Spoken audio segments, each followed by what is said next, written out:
सभी को मेरे जय जिनेन्द्र। आज के जैन टॉक्स के 164th सेशन में मैं आप सभी का स्वागत करता हूं।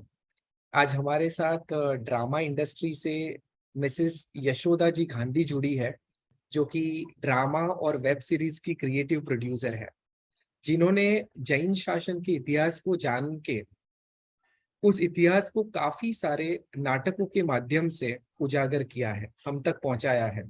हमारे पूज्य गुरु भगवंतों के जीवन चरित्रों के ऊपर उन्होंने बहुत ही सुंदर काम किया है, जिसमें बहुत सारे महाराज साहिब के नाम उल्लेखनीय है। और आप सब तारक मेहता का उल्टा चश्मा भी जानते होंगे, और उसमें जो जेठालाल जी का बेटा यानी कि टप्पू भव्य गांधी, वो इन्हीं का बेटा है। और आज हमारे साथ ऐसे यशोदा जी गांधी जुड़े हैं, और आज उनके अनुभव और ये जो थिएटर इंडस्ट्री में वो इतने सालों से है, उसके बारे में हमें पूरी जानकारी देंगे। थिएटर और प्ले की नीड क्या है, उसका इम्पैक्ट क्या है हमारे समाज के ऊपर, उसके बारे में बातचीत करेंगे। और साथ ही साथ इस इंडस्ट्री को लेके हमारे दर्शकों के मन में कोई भी प्रश्न है जो वे यशोदा जी से पूछना चाहते हैं, तो आप सभी दर्शकों को मैं अनुरोध करता हूं कि आप इस सेशन के अंत में आपका हैंड रेज कर सकते हैं और डायरेक्टली यशोदा जी से प्रश्न पूछ सकते हैं, या तो मैं भी आपके बिहाफ में उनसे प्रश्न पूछ सकता हूँ। तो आज ऐसी पर्सनालिटी हमारे इस जैन टॉक्स के मंच के ऊपर जुड़ी है, तो मैं हृदय से उनका हमारे जैन फाउंडेशन के फाउंडर और पूरी टीम की ओर से अभिवादन करता हूं, स्वागत करता हूं, और उन्हें इनवाइट करता हूं कि आज के इस टॉक सेशन की शुरुआत करें। जय thank you so Jinendra, much नील। प्रणाम तो प्रणाम। जी। यशोदा जी, बहुत ही खुशी की बात है, विषय भी बहुत ही डिफरेंट है आज जैन टॉक्स के इस मंच से। ऐसे तो जैन टॉक्स में अब तक 163 टॉक सेशंस हो गए, और लगभग 180 से ज्यादा विद्वान इस मंच के ऊपर आ चुके हैं, जिसमें ग्रेट। 60 जितने तो पीएचडी स्कॉलर्स थे। और ओ। आप आज एक बहुत ही डिफरेंट इंडस्ट्री से इस मंच के ऊपर आए हो, खुद जैन हो, जैन धर्म के जो आचार है उसको फॉलो करते हो, आपके परिवार से भी आपकी माता और आपकी बहन ने दीक्षा ली हुई है। तो ऐसे बैकग्राउंड से होने के बावजूद आप इस लाइन में हो, तो आज दर्शकों को काफी कुछ जानना होगा आपके बारे में। तो सबसे पहले मैं आपसे जानना चाहूंगा कि आप इस इंडस्ट्री में कैसे आए। हाँ, इंडस्ट्री में तो मेरा कुछ शौक था, मुझे खुद को शौक था। तो और वो शौक मेरे बच्चे ने पूरा किया। तो बच्चे की वजह से ही मैं आई, क्योंकि उसको भी थोड़ा-सा उसमें टैलेंट था, मैंने देखा और इंडस्ट्री में आ गई। कोई पर्टिकुलर ऐसा कुछ था नहीं कि यहाँ ही जाना है। थोड़ा-सा मेहनत किया और आ गई। पर हमारे कम्युनिटी में अगर हम देखें तो इस फील्ड में बच्चों को भेजने से माँ बाप थोड़ा डरते हैं। जैसे मैं अगर मेरी बात करूं आपको, तो मैं बोर्डी रहने वाला हूं, जहाँ शायद आपके मम्मी और यस। बहन महाराज ने चौमासा भी किया है। तो हुँ। हमारे गांव के पास में ही 10 किलोमीटर दूर स्टूडियोज है रामानंद यस, सागर का, यस। जो रामायण महाभारत ये सब सीरियल आई है, 10 ही किलोमीटर। तो हुँ, वहाँ के जो भी डायरेक्टर प्रोड्यूसर, उनका हमारे गाँव में आना जाना रहता था। तो अभी हुँ। गांव में कोई बच्चा देख लिया, ये अच्छा दिख रहा है, ये अच्छा एक्टिंग कर सकता है, ये लव कुश बन सकता है, ये कर सकता है, तो वो कहते थे। बट हमारे माँ बाप डरते थे कि नहीं, ये इस इंडस्ट्री में बच्चों की पढ़ाई ये हो जाएगी, ये इंडस्ट्री में नहीं भेजना, ये इंडस्ट्री में सब संस्कार बराबर नहीं रहते हैं। तो इस चीज को आपने किस तरह लिया, और आप किस तरह देखती हो। ऐसा कुछ नहीं है नील कि इंडस्ट्री में नहीं जाना है। इंडस्ट्री बहुत अच्छी है, सिर्फ़ अपना नज़रिया अच्छा रखना चाहिए। हम अपने असूलों पे अगर अड़ग रहते हैं, तो ये इंडस्ट्री खराब नहीं है, और इंडस्ट्री में सपोर्ट करने वाले बहुत सारे लोग हैं। क्योंकि जब चाहूँ तो मेरा बच्चा, जब मैंने 6 ईयर का था, 6 साल का था, तभी मैंने इंडस्ट्री में भेजा था। लेकिन मैं अपने असूलों पे थी कि उसे कंदमूल नहीं खाना है, उसको अगर पोल्यूशन और वड़ा दिन हो तो रात्रि भोजन नहीं करवाना है। तो वहाँ के लोग मुझे सपोर्ट करते थे। ऐसा नहीं था कि मुझे नहीं सपोर्ट करते थे। हाँ, वो अपने हिसाब से हमें वहाँ पे स्ट्रॉन्ग रहना चाहिए। अगर हम अपने हिसाब से उसूलों से स्ट्रॉन्ग रहेंगे, तो इंडस्ट्री कोई खराब नहीं है। जी, सो बेसिकली आपने बिल्कुल ठीक कहा कि हमें हमारे असूलों में इड़ग रहना चाहिए। क्या ऐसा भी कभी अनुभव हुआ कि हमारे असूलों में हम इड़ग रहे, तो उसके कारण सामने वाले भी चेंज हो गए।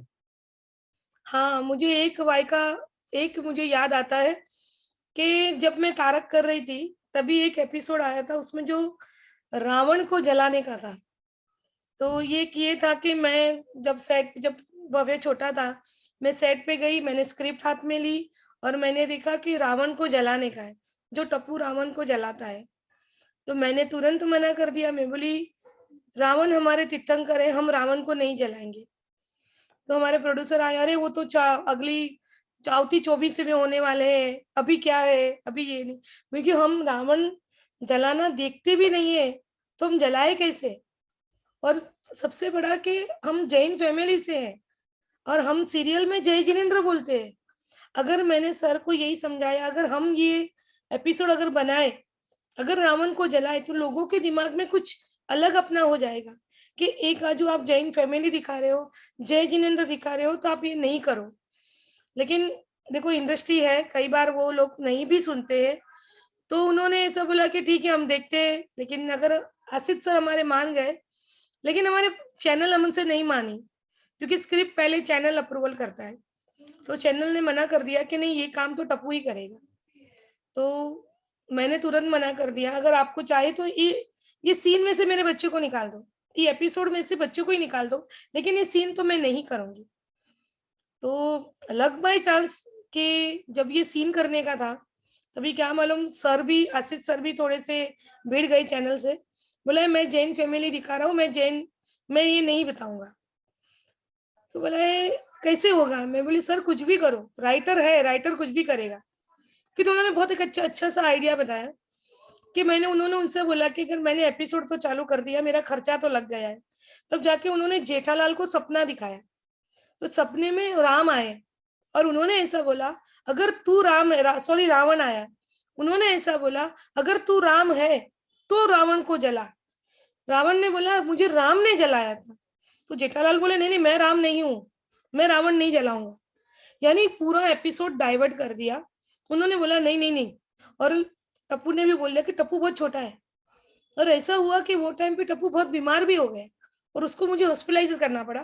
तो ऑलरेडी मैं सीन में से निकल गई, मुझे वो बोलने की आदत हो ही नहीं। और उन्होंने ऐसा बोल दिया कि ये पूरा वाक्य ऐसा हुआ। लेकिन सेकंड ऐसा भी था कि वहां के और भी कास्ट है, अब उनको ऐसा था कि उन्होंने में ऐसा था कि रावण को जलाना चाहिए।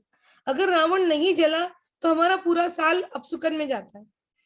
तो उन्होंने क्या किया, पूरी बहुरूपी मंडली बनाई, वहां उसमें राम दिखाया, लक्ष्मण दिखाया, उन लोग ने आके रावण को जलाया, लेकिन जेठालाल ने राम को नहीं जलाया। अगर हम अपने असूलों पे रहते हैं तो सब कुछ पॉसिबल है। वाह वाह वाह, क्या बात कही आपने।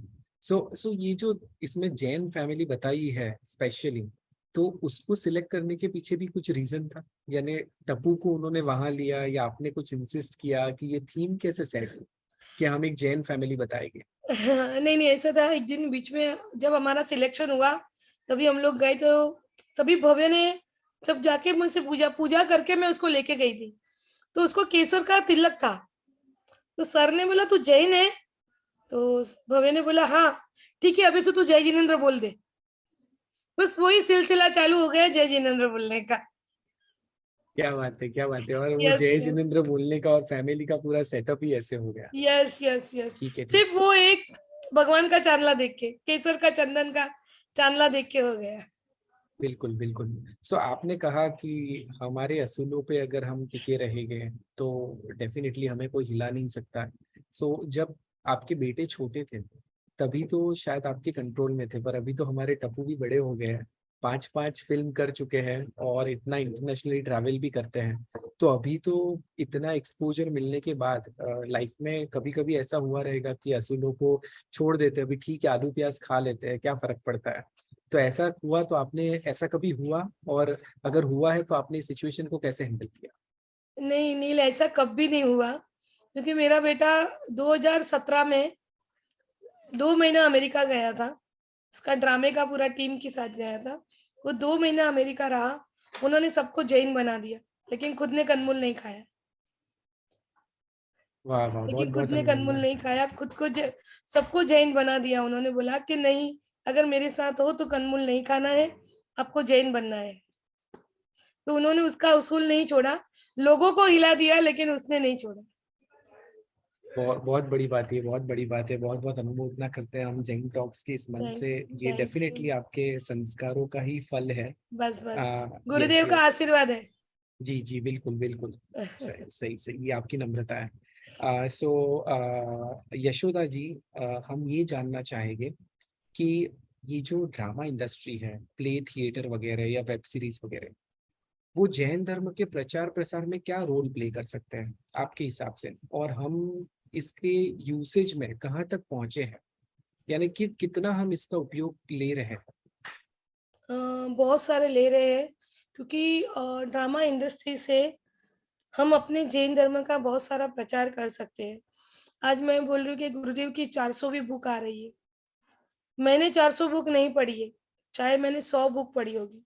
लोगों ने अभी तक, कई सारे लोगों ने बुक नहीं पढ़ी है, क्योंकि आजकल पढ़ना किसी को अच्छा नहीं लगता है। यूजुअली कुछ लोग रह गए जो पढ़ते, बुक पढ़ते होंगे, तो नहीं पढ़ते हैं। ये ड्रामा के माध्यम से, ये वेब सीरीज के माध्यम से लोगों तक पहुंचाना चाहती हूँ कि आप ये बुक पढ़ो। आपको जितना देखने में अच्छा लगता है, उतना ही ड्रामा इतना अच्छा है। वही बुक बुक में उनसे 10 गुना है, क्योंकि एक बुक पढ़ने से अगर लोगों के विचार इतने, वो, क्योंकि मैं जो भी ले रही हूँ सत्य घटना ले रही हूँ, मैं कोई फेक नहीं ले रही हूँ। अगर मैंने अभी एक एक मुझे एक इंसिडेंस बोला था सर ने, गुरुदेव के पास बैठी थी तभी, एक मुस्लिम आईपीएस ऑफिसर जो मुसलमान है, उन्होंने कितने सालों से अपने पापा का मुंह नहीं देखा था, लेकिन गुरुदेव की बुक पढ़ने के बाद वो मुस्लिम ऑफिसर अपने पापा के पास जाके उसने गलती अपनी स्वीकार करके पापा के गले लग गए थे। यानी अगर एक मुसलमान हमारी बुक पढ़ के इतना अगर चेंज हो सकते हैं, तो हम क्यों नहीं? हमारे गुरुदेव है, हमारे हमारे उपकारी गुरुदेव है, हम क्यों ना उसकी बुक पढ़े? बस ये बुक पढ़ाने का मेरा एक ही माध्यम है कि आप ये देख के बुक पढ़ो, ये ड्रामा देख के बुक पढ़ो। मैंने 300वीं बुक जब गुरुदेव की आई, तब मैंने एक ड्रामा किया था, एक दोस्त जो जिंदगी बदल दे, जो अभी यूट्यूब पर भी है। उसमें मैंने वही बोला था, अगर गुरुदेव हमारे जीवन में, गुरुदेव गुरुदेव हम लोग, कई सारे आजकल की जनरेशन, यूथ जनरेशन ऐसा है, गुरुदेव के पास नहीं जाती है, क्योंकि उनको डर लगता है हम लोग जाएंगे तो बोलेंगे अरे आप क्यों रात्रि भोजन कर रहे हो, आप क्यों मंदिर नहीं जा रहे हो। लेकिन ऐसे नहीं है, गुरुदेव हमारे दोस्त भी बन सकते हैं। क्योंकि मैं मेरा खुद का अनुभव बोलती हूँ, मैंने भव्य को छोटे में भेजा था उसको, आज गुरुदेव ने उसको दोस्त बन के उसके साथ रहे, ताकि आज तक उसके साथ है। कभी कभी मुझे गुरुदेव की एक लाइन बहुत याद आती है कि जब भव्य को मैंने अकेला फ्रीडम छोड़ा के भी अकेला जाने लगा, तब मैंने गुरुदेव को बोला, गुरुदेव मुझे बहुत डर लग रहा है। तब गुरुदेव ने मुझे एक लाइन बोली थी, अगर तुझे तेरे संस्कार पे भरोसा हो ना हो, मुझे मेरे संस्कार पे भरोसा है कि भव्य कहीं भी जाएगा, वो अपने संस्कार सूल पे अड़ग रहेगा। तो ये सब ड्रामा के माध्यम से लोगों को मैं दिखाना चाहती हूँ कि अपना जैन धर्म इतना, जितना आप कड़क समझ रहे, क्योंकि आज सब लोग क्या बोलते हैं, बहुत कड़क है, ये है, वो नहीं है। हमारे यहाँ तप को ऐसे बोलते हैं, मासिक श्रमण करना जरूरी नहीं है। अगर हम खाना खाने 12 घंटा खाना खाते हैं ना, उसमें भी अगर एक रोटी कम खाएंगे ना, तो भी अपने को उणोधरी तप का लाभ मिलता है। जरूरी नहीं है मासिक श्रमण करना है। ये सब चीजों में ड्रामा के माध्यम से आज के यूथ को समझाना चाहती हूँ। सो यशोदा जी, आपने बहुत सही कहा। मीन्स जिस तरह का विश्वास हमारे गुरुदेव ने मीन्स आपके सुपुत्र के लिए बताया, या जो हमारे यहाँ संस्कार जिस तरह दिए जाते हैं, तो डेफिनेटली ये आपने बहुत बड़ी बात की। बट अब हम ये भी जानना चाहेंगे कि आपने कौन से ड्रामा किए हैं, यानी हमारे गुरुदेवों के ऊपर या उनके जीवन चरित्रों के ऊपर, उसके बारे में थोड़ा हमें बताइए। देखो, मैंने सबसे पहला ड्रामा के यहाँ सुरेंद्र सूरी महाराज साहब डैला वाले, जो मेरे ही गांव के हैं, डैला वाले, उनका ऊपर मैंने पूरा जीवन चरित्र बनाया, क्योंकि उनको काल धर्म पामे हुए आज 95 ईयर्स हो गए। उनका जब जीवन चरित्र मैंने लिया, और अब उसके बाद में तपागच्छाधिपति राम सूरी दादा डैला वाला, उनका मैंने जीवन चरित्र बनाया। उसके बाद मैंने बनाया उदय रत्न सूरी महाराज साहब डैला वाले, जिनके सॉन्ग आजकल सब गायक कलाकार सुनते हैं, गाते हैं। सो ये जो रजा आपो हवे दादा यस और ये यस सब गीत वो यस उन्होंने यस बनाया उनको है? मारी ओके। कीकी काली छे रजा आपो सोना रूपा ना फुलड़े, ये सब जिसने हाँ सॉन्ग हाँ हाँ। बनाए हैं उनका जीवन चरित्र मैंने बनाया है। उसके बाद हमें रिसेंटली अभी मैंने पुंडित प्रभा विज्ञान प्रभा सूरी महाराज साहब के शिष्य रत्न है, उनका मैंने जीवन चरित्र बनाया। सबसे बड़ा यादगार मेरा रहा कर्माशा, जो शत्रुंजय गिरिराज की जो उन्होंने छल्ला उद्धार किया था, कर्माशा। मैंने पूरा कर्माशा का ड्रामा मैंने लाइव दिखाया था। वो मेरे लिए सबसे अद्भुत अनुभव था। तो ये सब चीजें, उसके बाद मैंने आंशी करके दिख बेटी है, उनका जीवन चरित्र बनाया था। मैंने हेम प्रभु सूरी महाराज साहब का उनका जीवन चरित्र पूरा बना दिया था, लेकिन लॉकडाउन की वजह से मुझे वो परफॉर्म करने नहीं मिला। मेरा पूरा रेडी ही था। उसके बाद अभी मेरे पास और 3-4 गुरुदेव के ड्रामा है, जो मैं जनवरी, फरवरी और मार्च तीनों में मेरा ड्रामा आ रहे हैं। बिल्कुल बिल्कुल, ये तो बहुत सुंदर बात आपने कही। सो यशोदा जी, हम ये भी जानना चाहेंगे कि आप इसमें जो कैरेक्टर्स का चुनाव करते हैं, तो क्या ये सभी कैरेक्टर्स जैन होते हैं या कैसे आप चुनाव करते हैं उनका? मैं 99% जैन ही लेती हूँ। चाहे तो मैं पाठशाला के बच्चों ही लेती हूँ, क्योंकि अगर मेरे ही बच्चे, पाठशाला के बच्चे अगर बाहर निकले तो मैं ज्यादा उनको पहले उन पे ध्यान देती हूँ, क्योंकि वो उनको पैसे की पड़ी नहीं है, वो भाव से करते हैं। मैंने कर्माशा बनाया, सब लड़कियों को लेके ही बनाया। मैंने सुरेंद्र सूरी बनाया, वो भी सब मेरी बेटियां थी। मैंने राम सूरी दादा का बनाया, वो भी मेरे सब पाठशाला के ही बच्चे थे। उदय रत्न सूरी महाराज साहब बनाया, वो भी मेरे जैन ही थे। क्योंकि मैं सबसे पहले उनको वही बोलती हूँ, अगर आप कंदमूल त्याग है, अगर आपका सब कुछ त्याग है तो मेरे पास पहले आओ। और मुझे मिल जाते हैं कंदमूल त्याग वाले लड़के, और जैसे मिल ही जाते हैं जो पैसे के लिए नहीं करते। और सबसे बड़ी बात, मेरे साथ नाम जुड़ा है हिमांशु भाई, जो हमारे सीरियल में गोली आता है, जो हाथी का बेटा, उसके पापा उसके पापा के साथ मेरा काम रहता है। हम लोग दोनों मिलके कोऑर्डिनेट करके करते हैं। और थर्ड है मेरी छोटी बहन नीमा, जो समय की मम्मी। हम लोग तीनों मिलके ये पूरा क्रिएट करते हैं। एक जन ये काम संभालता है, एक जन वो काम संभालता है। हमारी पूरी ऐसी टीम बना ली हम लोग ने। सुना है अभी तो मीन्स भव्य जी का भी नया प्रोडक्शन हाउस शुरू हो चुका है, तो आई यस गेस यस आपके घर में ही 2-3 प्रोडक्शन हाउसेज हैं। यस यस, वो उसका खुद का है। क्योंकि वो अहमदाबाद रहता है, मैं बॉम्बे रहती हूँ। अभी जी एक ये पूछना था कि अभी आजकल जो हम ये जो प्लेस का ट्रेंड देखते हैं, तो काफी जगह रिकॉर्डिंग्स प्ले होती है और लोग लिपसिंग करते हैं, तो इसके ऊपर आपका क्या विचार है? बहुत ही अच्छा है, मेरा खुद प्रोजेक्ट वही रहता है। मैं लिपसिंग ही करवाती हूँ, रिकॉर्डिंग ही पूरा करवाती हूँ, क्योंकि उससे क्या रहता है, एक्टर थोड़े फ्रीडम हो जाते हैं। स्टेज पे एक्टर अपने हिसाब से मूवमेंट कर सकते हैं, क्योंकि माइक पहन के अगर करते हैं तो थोड़ा सा माइक हिल गया ना, तो लोगों का उसका आवाज थोड़ा सा चला जाता है, लास्ट तक बैठे हुए पब्लिक को सुनाई नहीं देता है। अगर हम रिकॉर्डिंग करवा के अगर प्ले करवाते हैं तो एक्टर भी फ्रीडम होता है, और हम भी थोड़े से, और लास्ट तक बैठे हुए लोगों ये सुन सकते हैं, और साउंड उसके सब तक पहुंच सकता है।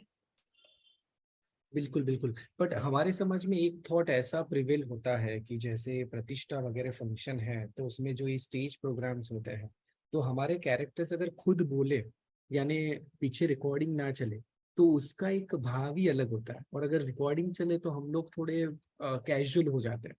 तो इसके ऊपर आपका क्या विचार है? दो ओपिनियन चल रहे हैं, यानी कुछ कुछ कहते हैं कि रिकॉर्डिंग नहीं होनी चाहिए, और कुछ कुछ कहते हैं कि रिकॉर्डिंग हो तो एक स्मूथ प्रोग्राम चलता है।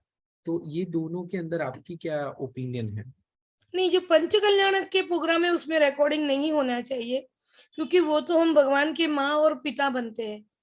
अगर माँ की फीलिंग, अगर वो रिकॉर्डिंग में नहीं आएगी, वो हमारे अंदर से आएगी, क्योंकि रिकॉर्डिंग किया हुआ वो रहता है ना, वो पहले ही कर दिया होता है, उसमें वो फीलिंग नहीं आती है। अगर मेरे भगवान मेरे हाथ में आते हैं तो वो टाइम पे मेरा भाव कैसे होते हैं, अगर वो मैं रिकॉर्डिंग में पहले से कर देती हूँ तो मेरा वो भाव नहीं दिखता है। तो मैं उसके थोड़े से खिलाफ हूँ। मैं पंच कल्याण के टाइम पे प्री रिकॉर्डिंग के बहुत ही खिलाफ हूँ। मुझे उसमें प्री रिकॉर्डिंग जरा भी अच्छा नहीं लगता है। और मैं जिस गुरुदेव को मानती हूँ कि मेरे साथ जो भी गुरुदेव जुड़े हुए हैं, वो भी इस बात से बहुत ही खिलाफ है, क्योंकि नहीं होना चाहिए। क्योंकि ये सब अगर प्रियवंदा दासी आती है, अगर महामंत्रीश्वर आते हैं, राज पंडित आते हैं, ये सब, अगर सबसे बड़ी बात, जब भगवान दीक्षा लेने जाते हैं तब माँ की फीलिंग क्या होती है वो हम लाइव दिखा सकते हैं, वो प्री रिकॉर्डिंग में नहीं दिखा सकते। क्योंकि सबसे बड़ी बात क्या रहता है बताएं, प्री रिकॉर्डिंग में रहता है ना, तो हम वही चीज, रिकॉर्डिंग बराबर नहीं हो, चलो दूसरी बार करो, तीसरी बार करो, हमारी वो फीलिंग चले जाते हैं, वो फीलिंग नहीं रहते, और लाइव में वो फीलिंग आते हैं। यानी बेसिकली थोड़ा कमर्शियल हो जाता है, ऐसा हाँ, कह नहीं, सकते हैं। मुझे मैं करती भी नहीं हूँ, मुझे आए हैं तो भी मैंने मना कर दिया था, नहीं, मैं नहीं करती। जी, थैंक यू सो मच आपके विचार इस विषय को लेके रखने के लिए। अब मुझे ये भी आपसे पूछना है कि हमारे जैन धर्म में जितने भी ग्रंथ हैं उसको 4 अनुयोगों में विभाजित किया गया, जिसमें कथानुयोग एक है, और कथा के माध्यम से बहुत सारे अच्छे अच्छे मॉरल और वैल्यूज सिखाए जाते हैं। सो ये इतनी सारी कथाएं होने के बावजूद हमारे जैन धर्म में सीरियल की लाइन में जाने का क्यों नहीं सोचते? जैसे इतने सारे सीरीज चलती है, सीरियल्स चलते हैं, तो हमारे यहाँ तो इतने सारे चरित्र हैं कि एक एक चरित्र के ऊपर एक एक सीरियल चलाई जाए, यानी सीरीज चलाई जाए, फिर भी हमारे यहाँ इस विषय के अंदर हम क्यों नहीं जाते? नहीं जाने का एक कारण ये है नील, क्योंकि हमारे कुछ असूल रहते हैं, हम लोग इतना ओपनली नहीं दिखा सकते, हम इतनी छूट छाट नहीं ले सकते। अगर हम कोई महापुरुष को दिखाते हैं तो हम अगर मैं भी, अगर मेरी बात करूं, अगर मैं भी कोई ड्रामा करती हूँ, तो जब गुरु भगवंत का आता है ना, तब उनका या तो मैं इनविजुअली दिखा देती हूँ या फिर उनका कटआउट दिखाती हूँ। हम यो भी कथा करते हैं, अभी आज देखो, अभी अहमदाबाद में प्रोग्राम चल रहा है, 9 दिन की 9 कथाएं चल रही है, कितने अच्छे से चल रही है, लेकिन कोई महापुरुष की कथा हम लोग, क्योंकि कोई महापुरुष का पात्र नहीं बजा सकता है, वो हमारे उसूलों के खिलाफ हो जाता है, हम उस चरित्र में नहीं जा सकते। आज मैं सोचती हूँ, आप आज अभी की बात करो कि हम लोग रामायण सीरियल हम देख रहे हैं, आज अरुण गोहिल को पूछो, उसने अगर एक राम का रोल किया है ना, उसके बाद उसे कोई रोल नहीं मिला है, कोई रोल नहीं, क्योंकि लोगों की नजर में वो एक राम ही बन गए। अगर आज वो कहीं जा रहा है, लोग उसको पैर छू रहे, जी जी। ये पैर छू रहे। अगर हमारे धर्म में हमारे इतने बड़े महापुरुष को अगर हम पर्दे पे लाए ना, तो उनका कोई कैरेक्टर नहीं करेगा ये, और हमारी थोड़ी अमान्य हो जाती है, थोड़ी यानी थोड़ी असूलों पे बेसिकली वो हो जाती है। कैरेक्टर करेगा भी नहीं, और दूसरा कैरेक्टर की गरिमा को संभालने के लिए यानी बहुत कपड़े पहनना और वापस वो साधु के कपड़े निकाल देना, तो बेसिकली। नहीं, वो हम नहीं कर पाते हैं, क्योंकि हम ड्रामा करो ना, क्योंकि लाइव करो ना ड्रामा, उसमें हम बहुत सारे दिखा सकते हैं। मुझे अभी एक बहुत अच्छा था टॉपिक, सूरी साहब के वहां से ही मिला था मुझे, खेमो देदरानी, मुझे बहुत ही इच्छा रही थी, मैं गुरुदेव को बोलूं वो मुझे दो, मुझे वो बनाना है खेमो देदरानी, कि जिन्होंने उत्कृष्ट साधर्मिक भक्ति की थी, ये सब चीजें हम बाहर लाए। यानी बेसिकली जैन धर्म की जो जो वैल्यूज है उसको ड्रामा के माध्यम से हम कैसे यस, प्रेजेंट करें? यस। जी जी, ये आपने बिल्कुल सही कहा। यस।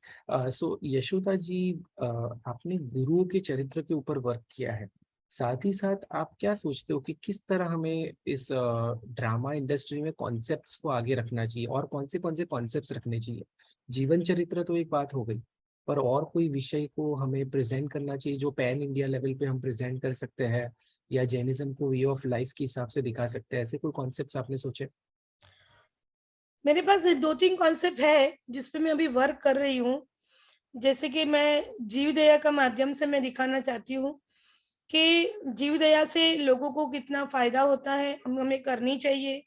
सेकेंडली, मैंने अभी आपको बोला साधर्मिक भक्ति, जो एक कॉमन कॉमन चीज है, साधर्मिक भक्ति कॉमन चीज है, वो मुझे मैं दिखाना चाहती हूँ। थर्ड रहेगा कि जैनों के उसूलों, वो आजकल मैं नहीं बोलती तत्वार्थ में भी नॉर्मल चरित्र हम दिखा सके। मैं मेरी खुद की बात कर रही हूँ कि मैंने आज तक पर्युषण में बहुत सारे कल्पसूत्र पढ़े सुने, लेकिन लोगों की क्या रहता है, कल्पसूत्र आता ना, लोगों को कंटाला आता है, वो बोला अभी कौन सुनेगा, आजकल की जनरेशन नहीं बैठती है। लेकिन मैं भी नहीं बैठती थी, मैं किसी और की बात नहीं करूं, मैं भी। लेकिन इस बार तीर्थयश विजय महाराज साहब ने जो मुझे कल्पसूत्र सुनाए हैं, जिन्होंने हमारी भाषा में, हमारी लैंग्वेज में, ये चीज हमें लोगों को बाहर दिखानी चाहिए कि मैंने आज तक कल्पसूत्र इतना नहीं सुना जितना मैंने इस बार मैंने कल्पसूत्र सुना है, क्योंकि मुझे लगता है कि मुझे ये सब सरल भाषा है, महावीर के वचनों की सरल भाषा में मुझे लोगों के सामने लाना है कि ये देखो, जरूरी नहीं है तत्वार्थ पे अपने अपने बैठ जाने। बहुत सारे अपना मैंने अभी पहले ही बोला कि धर्म में मास्कमण करना जरूरी नहीं है, अपना उन्नोदरी तब भी रहता है। ये अपने छोटी-छोटी जो है भगवान महावीर की, अपने जैनिज़्म की, वो मुझे बाहर लाना है। तो उसपे मेरा कॉन्सेप्ट अभी चालू ही है। बिल्कुल, यानी आप 4 अनुयोगों में से डेफिनेटली कथानुयोग को चूज कर पक्का, रहे हैं कि कथा पक्का। के माध्यम से हम सिंपल फॉर्म में, और जैसे भी हम देखते हैं तो हमारे भगवान की देशना वगैरह होती है तो उसमें कथानुयोग का काफी प्रयोग होता है। वो तो है। आम इंसान भी उसको बहुत सिंपल तरीके से समझ सकता है, यानी बड़े मैसेज को यस, एक सिंपल लैंग्वेज में। Yes. Yes yes. So Yashoda ji, इस फील्ड के अंदर जैन युवाओं को अगर आना है तो उन्हें क्या करना चाहिए? एक प्रश्न आया है कि आपने तो एंट्री ले ली, बट ऐसे बहुत सारे लोग हैं जिसके अंदर ऐसा आर्ट रहता है, ऐसा मीन्स कुछ करना है, बट उनको एंट्री पॉइंट नहीं मिलता है। तो ये सब चीजों के लिए क्या करना पड़ता है? देखो इसमें तो ऐसा रहता है ना कि अपना टैलेंट और दूसरा एक सेकंड अपना किस्मत, अपना टैलेंट आप बाहर दिखाओ। कई सारे ऑडिशन होते हैं, कई सारे प्रोडक्शन हाउस है, बहुत सारे प्रोडक्शन हाउस भी है, कई सारे ऑडिशन है। जो जहाँ पे भी आप जा सकते हो आप जाइए और अपना टैलेंट दिखाइए। इसमें ऐसा कुछ नहीं है कि जैन है कि वो है, कहीं पे भी आप जा सकते हो, ऐसा जरूरी नहीं है। वहाँ जैन का टैग नहीं लगता है। आप अपने उसूलों पे खिलाफ रहो तो वो जैन रहता है, अपने उसूलों पे अड़ग रहो। ऐसा कुछ नहीं है कि जैनिज्म नहीं जा सकता है, बस। जी, बिल्कुल बिल्कुल, यशोदा जी, और अच्छे मैं टैलेंट है तो आप मेरा नंबर दीजिए, मुझे मिलवाइए, जी मेरे जी, शो में मैं जरूर लूंगी। डेफिनेटली डेफिनेटली, हम दर्शकों तक आपका मैसेज पहुंचा देंगे। और पक्का। हमारे जितने भी दर्शक हैं उनको भी अगर कुछ पूछना है, कोई प्रश्न है, तो आप हैंड रेज कर सकते हैं। यस, ये यस। थोड़ा सब्जेक्ट डिफरेंट है बट है इंटरेस्टिंग। तो इस रिलेटेड अगर आपको कोई भी प्रश्न पूछना है तो आप हैंड रेज कर सकते हैं। हम ये सेशन ओपन रखेंगे सो दैट एक इंटरेक्टिव सेशन हो सके। मंजू, मंजू जी जैन, आप अनम्यूट कर सकते हो और प्रश्न पूछ सकते हैं। मैं एक बहुत छोटे से गांव से हूँ, मतलब कर्नाटका का मैसूर के पास में है। बहुत छोटा सा गांव है, पर ये मतलब ऐसे सीरियल चलते हैं या कोई ड्रामा लाइव होता है? मेरे को समझ में नहीं आया क्या चलता है ये, टीवी वगैरह में आता है या कोई लाइव चलता है? नहीं, ये लाइव ही चलता है, हम लोग ओके। लाइव ही करते हैं और हाँ उसके हाँ। बाद हम यूट्यूब पे रखते हैं। ओके ओके, तो यूट्यूब पे किस नाम से रहता है? मैंने कभी देखा नहीं आज तक। आपको मैं अभी रिसेंटली हम हृदय परिवर्तन चैनल है, उसमें आप जाएंगे तो जंगम तीर्थ की यात्रा लिखी हुई है, आप वो ओके सर्च करो, आपको पूरा उदय रत्न सूरी महाराज साहब का मिल जाएगा। Okay okay okay. तो हम्म। मतलब ये बस ड्रामा से ही समझाने का प्रयास रहता है? Yes, yes, yes. तो ये मतलब जैसे अभी नील भाई ने पूछा था कि मतलब इस पे सीरियल वगैरह क्यों नहीं बनता है, तो उसका मतलब रीजन पता चला कि इसे महापुरुषों को नहीं दिखा सकते हैं। मैं चाहती हूँ कि ऐसे ऐसे जो आप लाइव बताते हो ना, उसमें जैन भूगोल के बारे में, अपने जैनिज्म में कितने सारी भूगोल की इतनी डिटेल से जानकारी है, तो वो उसका कोई प्लेटफॉर्म मिल सकता है? मिल सकता है लेकिन उसमें बहुत रिसर्च करना पड़ता है, क्योंकि कहीं भी हम लोग जरा सा ऊपर नीचे नहीं दिखा सकते। हाँ, पालिताना में है ना, जैसे हाँ। पूरा वहाँ पे वैसा कुछ होता है, हुआ है अब तक? नहीं, अभी तक नहीं हुआ है, लेकिन मेरा अभी चालू ही है ये सब पे, क्योंकि अभी 500वीं दर्जा आ रही है हाँ पलितना हाँ की। तो वो पूरा मैंने अभी ऐसे तो मैंने कर्माशा बनाया है, जिसने हाँ। जीर्णोद्धार किया, लास्ट जिसने जीर्णोद्धार किया कर्माशा ने, उस पे यस। पूरा मैंने ड्रामा बनाया है। वो अभी मैं शायद अभी नेक्स्ट मंथ में मैं यूट्यूब पे रखूंगी, तो आप जरूर देखना। जरूर जरूर। So thank you very much. Thank बहुत यू। अच्छा लगा, मतलब इस क्षेत्र में मैंने कभी सुना नहीं था, और यस। हमको कुछ जानकारी भी नहीं है इसकी, तो आज बहुत ओके। अच्छा लगा। Thank you. Thank you so much. जी जी, रमेश सर, आप प्रश्न पूछ सकते हैं। हाँ यशोदा जी, यस। आपने कहा कि एक मेरी भी बहुत इच्छा थी कि कोई सीरियल में मैं भी एक्टिंग करूं। ओह। आपको कभी भी कोई सीरियल में पक्का। मेरे लायक रोल हो तो जरूर देना। डन। ये तो मजाक से बोल रहा हूँ, बट आप इस फील्ड में इतने एक्सपीरियंस और वेल वर्स्ड है, तो मेरा आपसे एक अनुरोध है कि मेरी एक पर्सनल बहुत इच्छा है कि कुमारपाल विषय के ऊपर एक अच्छी सी सीरियल बनाए, उनसे जो लोग जुड़े हुए हैं उनसे उनकी एक्सपीरियंस ले। वो तो कभी अनुमति नहीं देंगे, बट जो हमारे तरफ से उनके प्रति जो भाव है उसको हम एक्सप्रेस करना चाहते हैं। ओके, तो ये मेरा रिक्वेस्ट है, मेरी टीम आपसे कांटेक्ट करेगी और फिर इसको आगे लेना चाहिए। हम कल्पेश भाई के पास से उनका बहुत सारा हम ले सकते हैं। कल्पेश वी शाह, तो कल्पेश वी शाह एक है, ऐसा दीपक भाई बारडोली, ऐसा मैं उनके एक संस्था से जुड़ा हुआ हूँ जिसमें लगभग 80-90 लोग जुड़े हुए हैं, उसको व्यावज खाता करके पालितना से चलाते हैं। उस संस्था से मैं जुड़ा हुआ हूँ, तो उन सभी 80-90 लोगों का एक अपना एक्सपीरियंस है उनके साथ, अपनी छोटी छोटी पहलू है, अपनी छोटी छोटी कहानियां है। मैं चाहता हूँ कि उस सबको लेके एक अच्छा सा सीरियल बनाए या एक डॉक्यूमेंट्री बनाए। डॉक्यूमेंट्री बहुत अच्छा रहेगा। तो जो भी आप उसको नाम दे सकते हैं।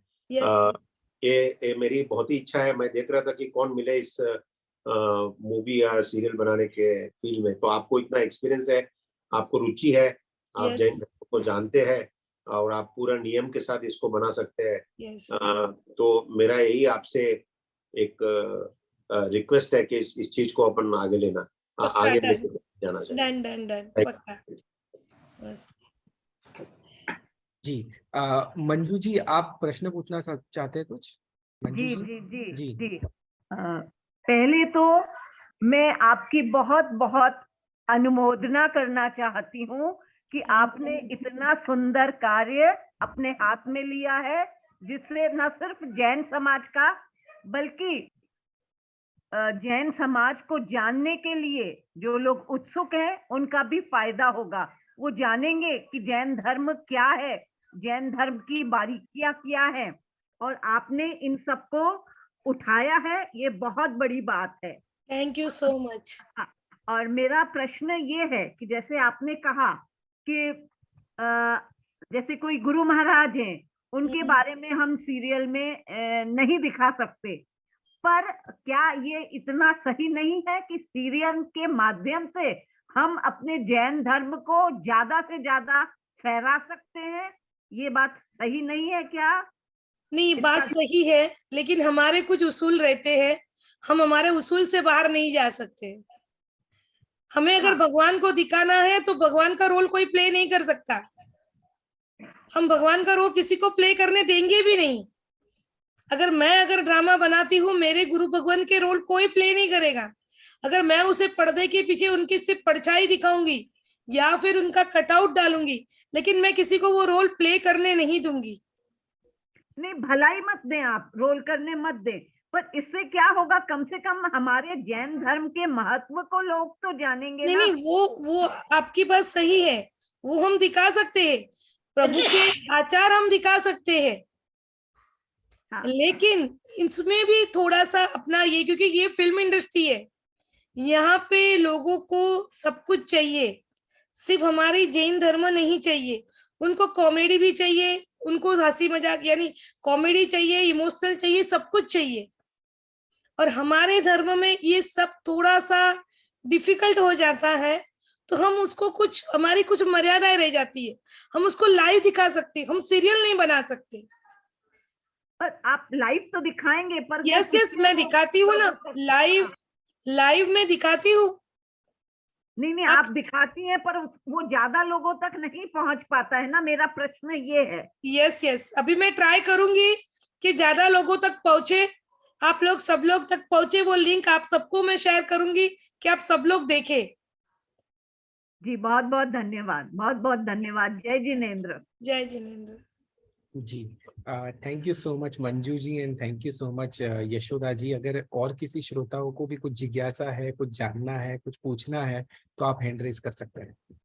मेरे हिसाब से बहुत ही अच्छा ये सेशन रहा और thank you so much Yashoda ji for coming on the Jain talks platform. और आपका जो एक्सपीरियंस है, आपकी जो संस्कारों की और आचारों की दृढ़ता है, ये जान के भी बहुत अच्छा लगा। और बहुत ही गर्व महसूस होता है कि इस इंडस्ट्री में रह के भी आपने किस तरह ये सब असूलों को संभाल के रखा है, अपने बच्चों के अंदर भी संभाल के रखा है। सो ये बहुत बड़ी बात है। नील, मेरे मेरे प्रोडक्शन में एक बहुत बड़ी चीज है।